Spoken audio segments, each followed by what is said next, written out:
Old House Between the Lakes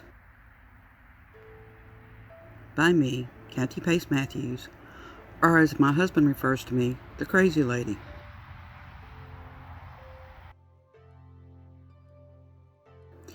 This house caught my attention immediately. I'm not sure why, but I think it was the odd brown portion to the side.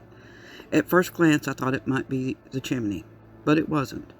On closer inspection, I discovered that it was the original structure of the house, a hand-hewn log cabin that someone had come along and added to.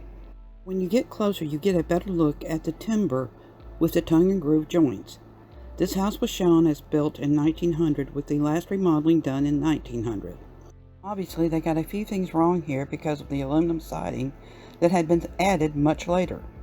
I included an image of just such a cabin in a more primitive form so you can get a little better idea of what this house once looked like, but on a much larger scale. When I stepped through what was left of the door of the unlisted upgrade, it was obvious that the house had been ransacked, probably more than once. At this point, I wasn't really feeling the exploration. Then I passed through the doorway to the kitchen and my attitude changed.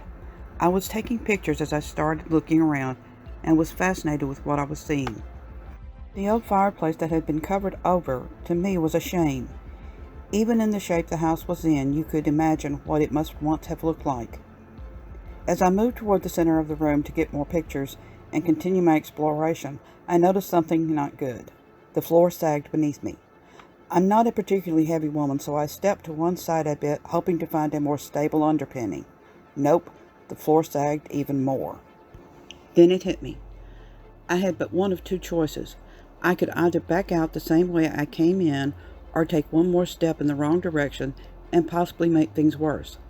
I realized this house in all probability had a root cellar under it.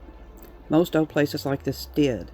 And I was about to get up close and personal with said root cellar. And I'm not talking about via the stairs. Here I have to tell you that although my husband was with me, he had stayed in the car. You gotta love him. I decided that backing out was probably the smartest thing for me to do, and that's exactly what I did. I was never so glad that my husband had stayed in the car before.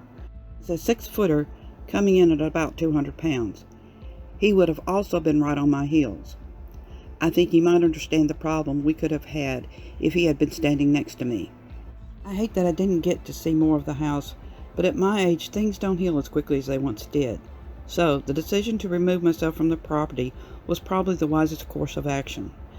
I have no desire to become someone held together by pieces of metal, if at all possible, or the worst case scenario, end up dead under that house. Having no personal ties to this house, this was not the place I wanted to end up haunting.